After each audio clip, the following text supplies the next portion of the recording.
Right now, live from Manitoba's News Network, Pulse News at night. Tonight. The wait is over. Military personnel return home from Bosnia.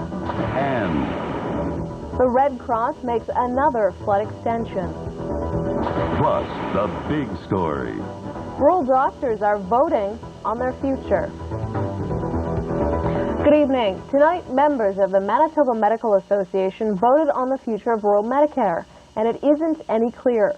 Those in attendance at the meeting decided to mail out a ratification vote, as not all the municipalities were represented tonight. Dr. Garth Campbell called Pulse News moments after the meeting was over. He says all communities, except for one that were there tonight, seemed willing to accept the deal. The communities say the deal presented to them by the province is reasonable. Meanwhile, Linda Crawford reports now on the deal, which is before the doctors.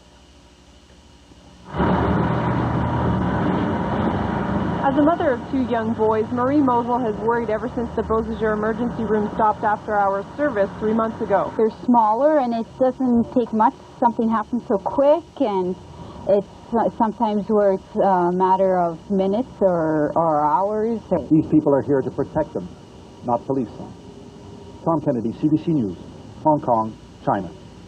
In Beijing, a moment to savor and celebrate. There were fireworks and cheers in Tiananmen Square.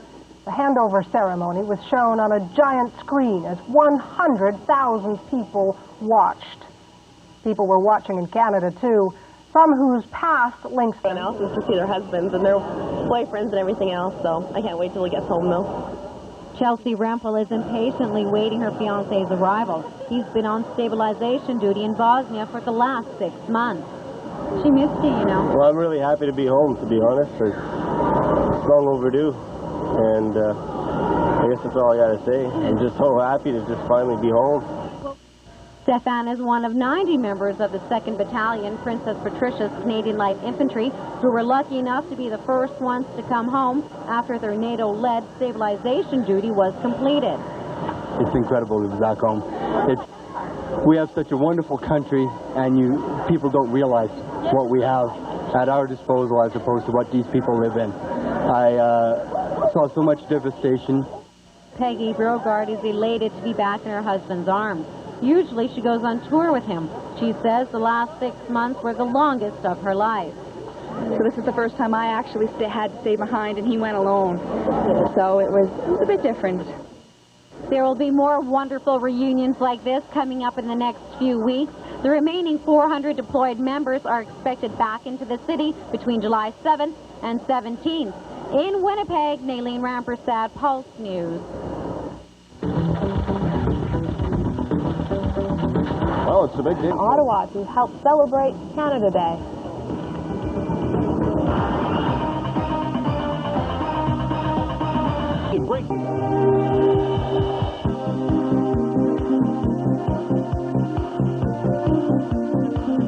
In national news tonight, the struggle between the Somalia inquiry and the Chrétien government is continuing to the very end. The inquiry handed over its report today as ordered by Ottawa, but it waits until late in the day. That was an attempt to stop the government from burying its findings on a holiday weekend. Sean Poulter has more on what the report might say and what it won't. A humid holiday weekend, when Canadian thoughts turn to the Somalia inquiry. According to Canada's defense minister, that's the only reason he tried to make the inquiry's report public today. How could you bury a report by putting it out public? I said I wanted to, in fact, get it out into the public domain as quickly as possible. Too often, governments are accused of keeping things hidden or secret for too long. The inquiry's decision to hand over its report at the end of the day was a last-ditch effort to keep the government from hiding what it has repeatedly criticized and cut short. Government at the moment is trying to make sure that Canadians are either asleep or are too busy at the summer cottages in order to issue a report, a very substantial report, on a major event in the Canadian military. What started because of the torture and murder of 16-year-old Shade Narone by members of the Canadian Airborne is now leaving more questions than it answers. The government ordered the inquiry to find out how officers and officials in Canada's military behaved before, during, and after Somalia. It promised the inquiry a free hand to uncover the truth. And we want to make sure that the Commission has the full authority to deal unencumbered. 2 years later, the government had had enough. Then Defense Minister Doug Young ordered the inquiry shut down, even though that meant it could not investigate how Aron's killing was handled or allegations of a cover-up within Defense headquarters. This is the second Defense Minister to say it's time to move on. The military has been held under this cloud for some 4 years. It's not in the national interest for that to continue. Others think the government has only left things cloudier. That to me is the most significant aspect, because all the ingredients are there. The same personality, the same system, the same systemic faults are in place now. It could appear again. And if it's not Somalia, it could be Bosnia. On Wednesday, Canadians will finally see the result of the Somalia inquiry's 2 years of work. The government will probably say it is already making changes to the military, and then most Canadians will probably go back to the cottage.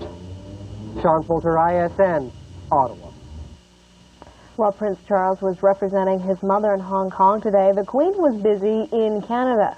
The Queen and Prince Philip are in Ottawa tonight, and they will participate in the Canada Day celebrations tomorrow.